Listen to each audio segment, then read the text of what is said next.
Howard? We'd like to stop. Please don't do that, Patty. Why do you hear that twice a week? Yes. You could hear a pin drop. She was asked to do it. She was asked. Lewis started trying to start. Very capable of taking care of herself. Okay, everybody. So we wanted to stop it. Okay, we start now. Okay, we start. In preparing this limited study, I was overwhelmed, not only by its complexity and global scope, but also by its importance and potential for a significant impact on all of our lives.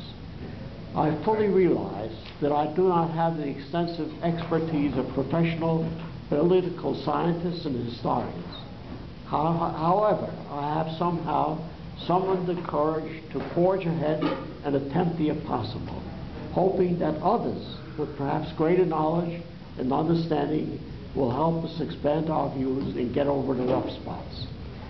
The United States today stands at a crossroad. Amongst the almost 200 nations that comprise today's world, the United States stands as the world's current hegemon.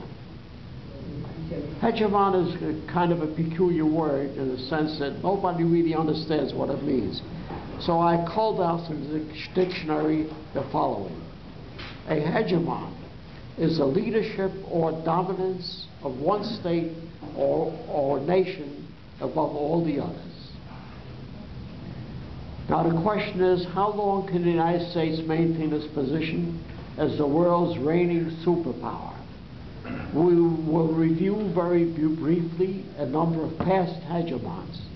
History does not provide answers to every question, but it can provide some insight into our troubled times and perhaps give us a few clues as to what we should do or avoid doing in order to prevent a disastrous end to our own civilization.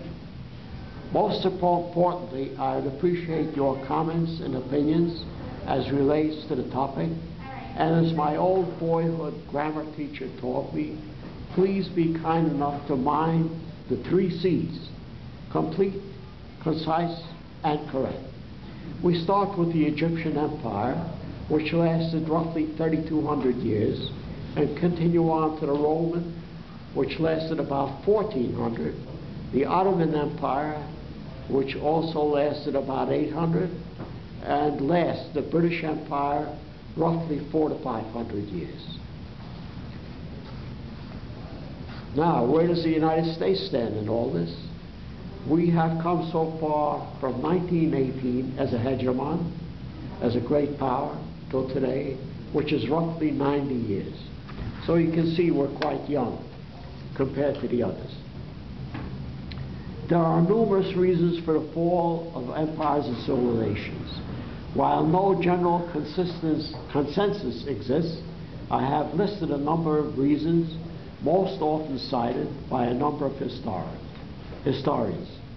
Increasing levels of internal and external violence, such as war, invasion, and rapid population shifts, environmental damage, such as deforestation and soil erosion, climate change, dependence on long-distance trade, and responses to internal and environmental problems. As you can see, these earlier hegemons succeeded in maintaining power for significant time spans. What is astonishing is the scope and strength of the power that we possess today, with neither a single nation or even a combination of the stronger ones capable of competing with us. Enumerated below is the list of the components that are generally acknowledged as necessary for a nation to attain the stature of a hegemon. Defense spending. The United States is scheduled to spend more on defense than the next 15 or 20 biggest spenders. Nuclear military power. We have the largest stockpile of weapons in the world. Air Force, the most dominant and powerful. Number 4 is a Navy that's spread out worldwide. 5 is power projection. Number 6 is military research and development. And 7, an economy that is double to that of our closest rival. Investment, most popular destination for foreign firms. A brain drain, the preferred destination of foreign scientists. And technology, superior to that of the rest of the world. No state in the modern history of international politics has come close to the military predominance these numbers suggest. And the United States purchases this preeminence with only 3.5% of its GDP. As historian Paul Kennedy notes, being number one at great cost is one thing. Being the world's single superpower on the cheap is astonishing. The distinguishing feature, however, of American dominance is a simultaneous preeminence in all of the above-listed criteria. Historically, great powers were superior either economically or militarily, but never before in all of the above-listed categories. Neither the Greeks, Persians, nor Romans in ancient times or the great European empires of more recent times possessed the powers of today's America. While our troubles in Iraq and Afghanistan have somehow diminished our standing, we remain the world's current superpower.